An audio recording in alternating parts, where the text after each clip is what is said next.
Hey guys, welcome back. I'm Carmen, and today we're going to be doing something just a little bit different than what we usually do, and that is a Q&A session for Game of Thrones. Y'all sent in your questions. I'm going to try my best to answer them in as few rambling sentences as possible. I wanted to give a quick shout out to Brad, aka Pueo711, who sent me another awesome package, and this one had just a bunch of really cool Game of Thrones shirts, like this one that I'm wearing right now. Oh, I don't know how well you can see it, but it's got Targaryen, Lannister, Baratheon, and Stark on the bottom. Can't really see it at the moment. Is Greyjoy. I just thought I'd show you guys really quick just in case you wanted to get them as well. This one, as well as the next two I'm going to show you, are from a website called Threadless, so you can get them too if you like them. Yeah, so here, I'll show you. See, this one is Dany and the dragons, kind of as like little cats, and they're doing really cute stuff like meowing and using a litter box, throwing up people, you know, just cute dragon things. And the next one might be my favorite, and I'm gonna wear it all the time, I guarantee you, and it is this, and it says "A Girl Has No Name," which I love. These two are from the HBO shop, so you can get them as well, and this one is me in t-shirt form. I stand behind House Stark. Oh, I really love this one as well because it's one of my favorite quotes on the show, and as you can see, and in the books, it says, "The lone wolf dies, but the pack survives," and it is in the shape of a dire wolf.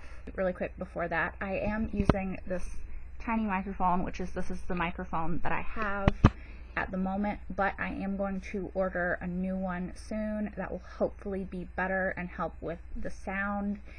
I'm not ordering it right now because I live in Florida, and in case you don't know, there's a giant hurricane bearing down on us, and so I don't want to risk anything happening to it. So I do plan on doing more videos, and another series, which I think you guys will like, is coming up soon. But again, I'm not 100% sure when yet because giant hurricane, we might lose power. Hopefully that will be the worst thing that happens, you know. Fingers crossed. So yeah. Just stay tuned. Something cool will be coming eventually. Honest. The first question from Coldfire is to rank the seasons. And this is actually quite difficult. I know number 1 and probably 2 and 3, but the rest are a little difficult. My number 1 season of Game of Thrones, which is probably going to be surprising to people because I think universally it's seen as not that great of a season, is season 1. It's hard for me to ever put another season of any show I love above the first season because that's when I fell in love with it. You know, there's a nostalgia factor that's always attached to the first season of something for me, except for Parks and Rec, which might be the exception to that rule. And then season 3 was just a great year of television season, 10 episodes, whatever. The Red Wedding is horrible, but also probably the most memorable moment in television history. Next is season 7, the season we just watched. It had some amazing, incredible moments. I didn't agree with all of it, as you guys know, but Dany got to Westeros and Arya came home. It's hard to beat either of those things to me. So yeah, so far it's 1, 3, 7, and then 4, Joffrey died. The Hound and Arya, like, it was really great. And then 2, Blackwater, Arya and Gendry, lots of cool stuff. And then 6, which, Hold the Door, you know, lots of cool moments there too. And then probably my least favorite is 5, but I don't dislike any of the seasons. This order is just, after the first 3, to be honest, it's just I like the others, so it's slightly arbitrary after 1, 3, and 7. It's slightly arbitrary. I like all of those a lot. The next question that Coldfire asked was my least favorite and my favorite change from the books. I don't really like to be negative because I think that it's really hard to ever reach book level goodness, you know, in a show or in a movie or anything. The book's always just gonna edge it out because of the details and the nuances that you can put in a book that you can't necessarily put in a show as well. But you guys know there are certain things that I just don't like that they changed. It's hard for me to pick one least favorite change because there are quite a few. So I'll just name a few of them, and this isn't any hate to Game of Thrones as a show, which you know I love, but there are some changes that I didn't like, so yeah, I'll tell you what they are. I'm just going to give you 4 changes from the shows to the books that I very much dislike, and then I'll probably just stop talking about it. You guys know number 1 is I don't like the de-emphasis of Arya and Jon's relationship and their importance to each other. It should be more seated in the show, and it should be more emphasized in the show, and that's that. The second change, I'm not really crazy about them changing Sansa's Veil storyline to Winterfell and replacing Jane Poole kind of with Sansa in that aspect of it, because I found Sansa's Veil storyline and the gray area that she was going into as a character morally and all that stuff really, really fascinating, and I miss it. I'm not crazy about how they changed the reason for the Night's Watch thinking Jon betrayed them and Jon's reasoning, but of course that goes back to them changing the Sansa and the Veil and the Jane Poole and the Winterfell storylines, so that's all kind of connected. I do wish they had included the I saved 4,000 of your free folk, the least you could do is give me this one little girl. Of course that goes back to the Arya and Jon's relationship importance storyline, so it's all kind of connected. The only thing that I really don't like change-wise that isn't connected to that, I think I would say, is Dorne. They should have just not included Dorne if they were going to mess it up so epically in the show. Like, the Oberyn part was good. Everything with Oberyn was perfect. Everything after Oberyn was horrible. And, yeah. I think we can all agree that that was a bad change. What's my favorite change from the book? I feel like there probably is something, actually, that they changed that I really liked, but I just don't remember it right now. I do like that the aging up of a lot of the characters, just because I think it makes things that were really disturbing, at least slightly less disturbing. So, yeah, not disturbing, but just a little bit more palatable. So, Nutty Rock Chick asked, what do you think Tyrion promised Cersei to get her to offer her armies, as he looked like he believed what she was saying? I will say that I don't think that it matters what Tyrion promised necessarily, because I think she had already decided that she was going to agree and then to, you know, betray them later, like she explained to Jaime.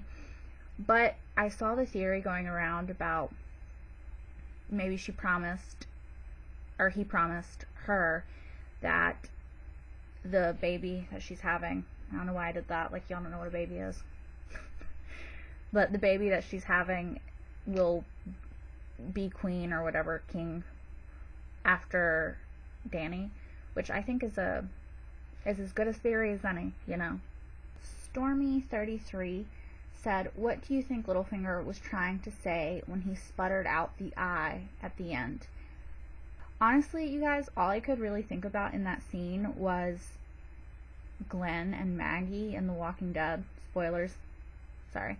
But, you know, when Glenn is dying and he sputters out to Maggie and he says, I'll find you, or whatever, that's all I could think about in that scene. So I kind of think that it was maybe something like that, like he was just gonna say, like, Sansa, I'm sorry, or like, Sansa, I can't believe that you did this, or I do feel like in a weird way that he would be proud. You know? Like in a really weird way. Okay, the next question is from Bella Sui. I don't know if it's French or not. They said, do you suppose that Daario Naharis, the Second Sons, and the remaining Dothraki will have something to say about Euron hiring the Golden Company to come to Westeros and defeat Dany? I honestly hadn't thought about it. I think the Dothraki that are remaining in Essos won't really care because they didn't choose to follow her across the Narrow Sea, so I don't think they would choose to still defend her in Essos, you know?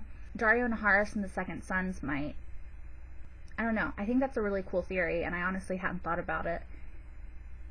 It would be cool to see Daario Naharis again. Just because I like the actor who plays Daario Naharis, and he's attractive. I have no other reason. Okay, the next question is kind of a joint question because both Pueo711, aka Brad, and Neto Del Toro, tell me how to pronounce it. But anyway, both of you asked which characters I think will survive either till the end of the series or to see the next summer, which I think is kind of the same thing. I imagine the series will end on the cusp of summer coming again. I don't know. To make a long, could be a really long answer, slightly shorter, I don't know. I know who I want to make it, which probably means that those people will not make it, because I have really bad luck with liking characters in TV shows. The thing is, the people that I want to make it is almost everyone who's still alive and not a bad person. So there's no way they're all gonna survive. I think at the end of the series, as long as Arya and Jon are there and they're okay, then I'm good. Of course, that being said, one of them is definitely gonna die because I want them both to survive, you know. So yeah. And they're Starks, that doesn't really bode well for them. The next question that Brad asked was, who will sit on the Iron Throne, or will there be one? And that's a good question. I think, as far as who will sit on the Iron Throne, I don't know. Will there be one, though, is a really interesting question, because they've made so much emphasis on this show about breaking the wheel and the idea that people select their rulers, kind of like the Night's Watch and stuff like that. I think that it could be something akin to a king or a queen, but who is elected by the people and who has a system of checks and balances in place, so something like the Mad King doesn't happen again. I think that would be kind of an ideal ending, a sort of democracy, but with just like a figurehead king or queen who doesn't have all of the power but has some power. I don't know if that answers the question. And who will sit on the Iron Throne? The Night King. If none of that I said before works out, it'll be the Night King, and he's just gonna be chilling, hanging out with Cersei, probably. The next question that Brad asked is, how will the Jon revelation affect Dany, as he is the true heir to the Iron Throne? I don't think that Jon wants to be king of all of Westeros. I don't think he would want to live in King's Landing. He literally was like, I hate this place, can we please go back north? I don't see Jon wanting to be the king of all of Westeros. I think he would give it to Dany if he could. I'm really bad at answering these questions, you guys. I'm so sorry. I'm sorry, Brad. I don't see Jon as wanting to rule Westeros is the only thing that's like tripping me up. Cause like, I just don't see it. I don't see him ever he's like Ned. He has too much of Ned in him to ever want that. The next question Brad asked is, who do I think is the younger, more beautiful that will cast Cersei down?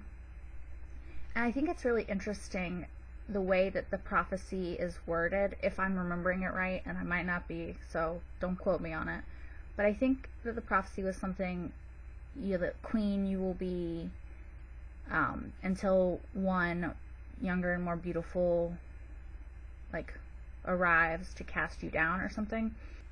The way it's worded, though, I think it's too obvious that it would be Dany, so I think we should eliminate Dany from the prophecy, because I think that Maggie, the witch or whatever, that she was purposefully vague, like, oh, you won't marry a prince, but you will marry a king, because she was promised to Rhaegar, was it, before he married Elia, and then she ended up with Robert.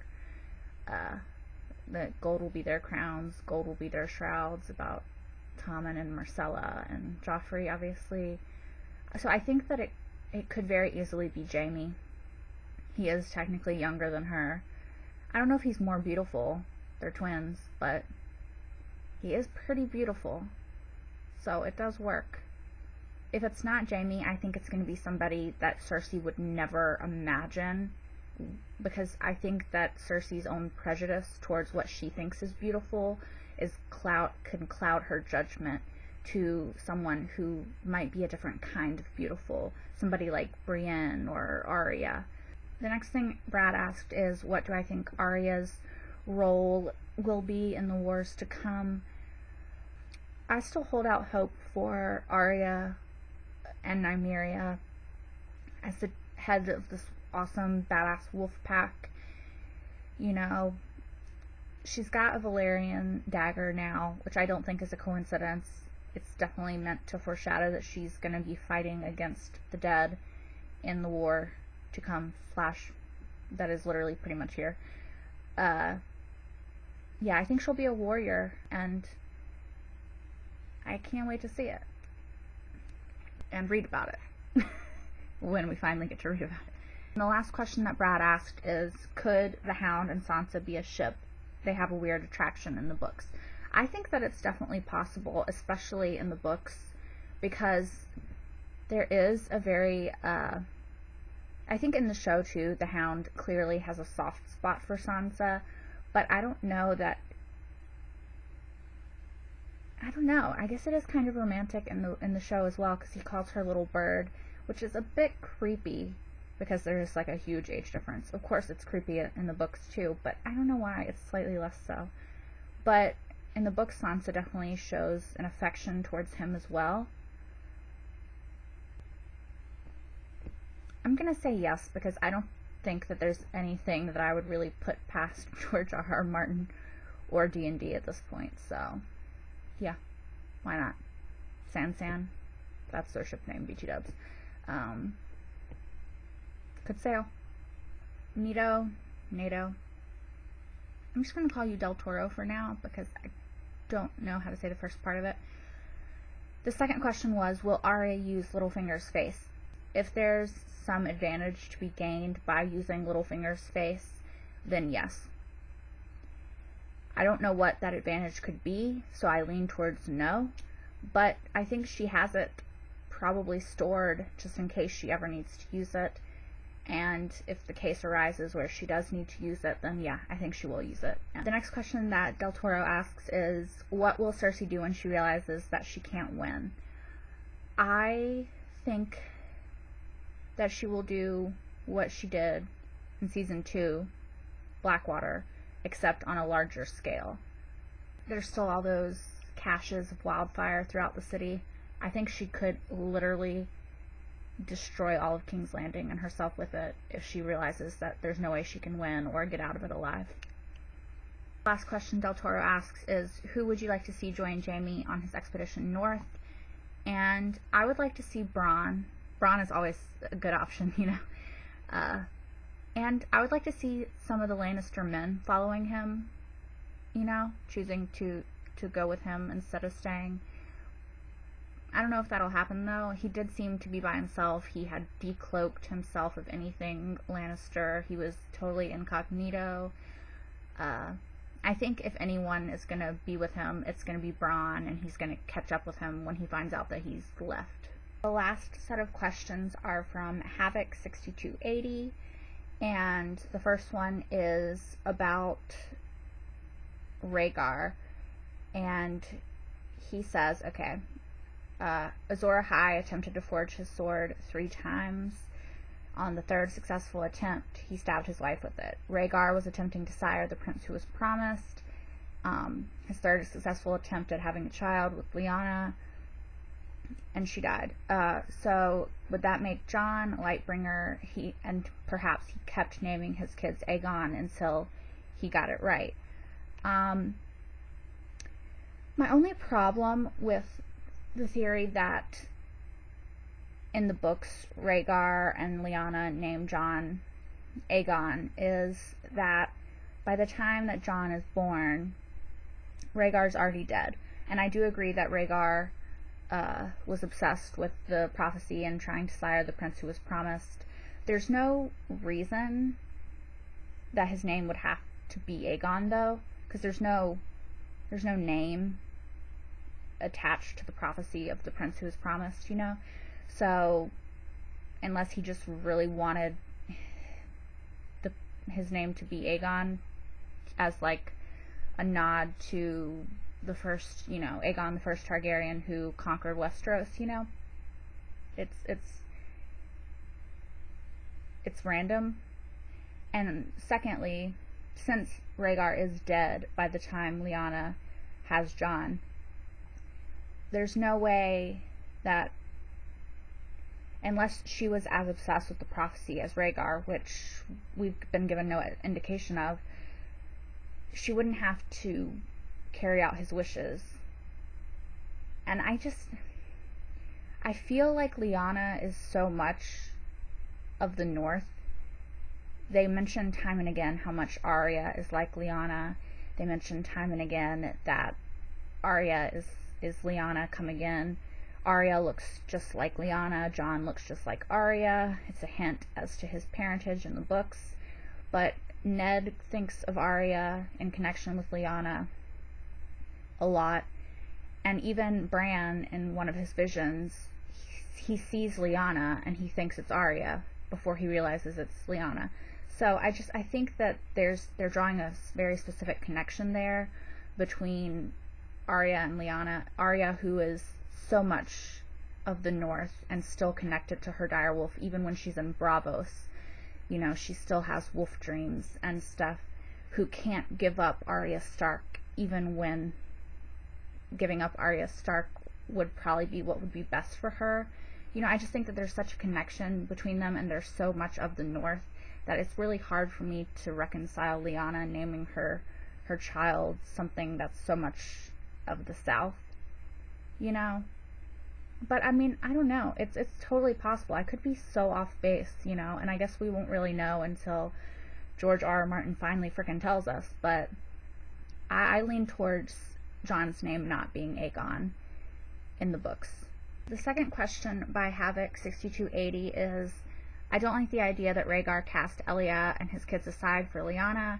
I get that he was trying to save the world, but annulment sucks, especially when you consider how they died, young Griff notwithstanding. I think in the books he will just have a second wife with Elia's blessing. What do you think? Well, first off, I completely agree with you that it's kind of like shitty that Rhaegar just totally cast aside his wife and kids to get married to this woman who he didn't know. I do think that once Rhaegar became so obsessed with, you know, siring the prince who was promised and saving the world, that he did go a bit mad.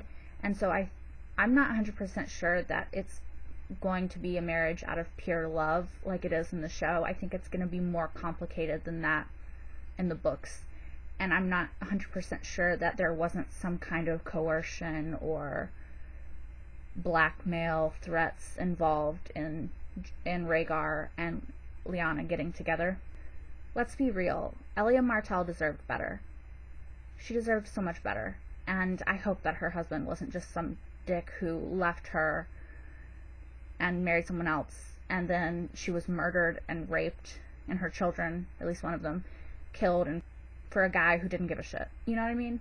Havoc6280's next question says, Dany saw a vision of the House of the Undying, in the House of the Undying, of the Red Keep destroyed and covered in either snow or ash. And then Bran saw the vision of the dragon flying over King's Landing. Everyone is assuming the army of the dead will attack the north first. Do you think it's possible the Night King will fly Viserion south and attack the capital while his army marches on Winterfell? I hadn't thought about that, but it's very possible. I mean, Viserion, as we saw, can fly super fast, even before he was undead, whatever. They got from Dragonstone, the dragons, to wherever they were north of the Wall pretty quickly, so it's entirely possible that could happen. We've still never seen the shot of the dragon over King's Landing, aside from in Bran's vision. So the next question by the same person is, the last time anyone saw Dark Sister, it went north with Bloodraven. I hoped he would give it to Bran to give to his Dark Sister. There's a theory that the Catspaw dagger belonged to a Targaryen because of the dragonbone hilt and the fact that it appeared in one of Sam's books. Could it be reforged from Dark Sister, like Oathkeeper and Widow's Wail were reforged from ice? Do you think Blackfyre will make an appearance when the Golden Company shows up? I would hope that Blackfyre would show up because they need all the Valyrian steel they can get. We're unsure if they're able to make any more of it at present time. So we definitely need any of the currently remaining Valyrian steel. All of it needs to be in Westeros. It would have been really cool if Bloodraven had given Dark Sister to Bran and he had given it to Arya, because, and I could be remembering this wrong, but didn't Visenya, I don't know how to say that name, but Visenya Targaryen, she was like the first one to wield Dark Sister, right? And she was this really badass Targaryen who protected, was it Aegon the First? I could be completely wrong. I could be missing this story. But if that is right, it'd just be really cool because it'd be like one badass woman from a long time ago passing on to this other badass woman from now. So that would have been cool. It would also be cool if Catspaw was, forged from Dark Sister, just because of the same reason, Why were people not stocking up on Valyrian steel this whole time? Like, why does not every single person yes, Valyrian steel, oh my god. The next question from Havoc is, were you finally happy that the Hound and Brienne talked about Arya, or will you only be satisfied when Arya and Jon reunite? Both. I was super happy. I'm always going to be happy when anyone ever talks about Arya on the show, because it doesn't happen nearly enough, and everyone on the show and everyone who watches the show and everyone who reads the books should be obsessed with Arya because she's awesome. And that's just fact. But yeah, no, it did make me very happy. I love Brienne and I love the Hound and I love both of their connections with Arya and with each other, and so just to see them so proud of her, both of them, yeah, that made me happy. Will I be infinitely happier when Arya and Jon finally reunite? Yeah, of course. It's gonna be awesome. I've been waiting for very long time for this. Years and years of my life have been spent waiting for this to happen. So the real question is George R.R. Martin gonna give us the reunion before the show does? The last question of this Q&A is also by Havoc, and it's just about, what do I think about the theory that Bran is the Night King, and could it be, instead of Bran, somebody who has Stark blood? And I do agree with you that the theory that Bran is the Night King is ridiculous. It doesn't make any sense, because that would create too much of a paradox with time travel and stuff. I do like the theory that it is somebody with Stark blood, and it would explain a lot. I think that theory is probably the most reliable one, or the one I agree with the most, because the legend of the Night King, which we obviously saw him get turned into the Night King, but the legend of the Night King in the books is that he was once a Lord Commander of the Night's Watch, you know, and Starks have been manning the wall forever, so that goes hand in hand. The fact that Arya and Jon and Bran all have special connections to their wolves and can warg, at least in the books, and they're also 3 of the big 5, I don't think is a coincidence. The fact that they all have such a connection to the North, again, not a coincidence. So I definitely lean towards the Night King being somebody of Stark blood. Alright guys, so unless I missed something, and I don't think I did, that is all of the questions for this Q&A of Game of Thrones. I hope it was at least somewhat interesting and I did not ramble too much.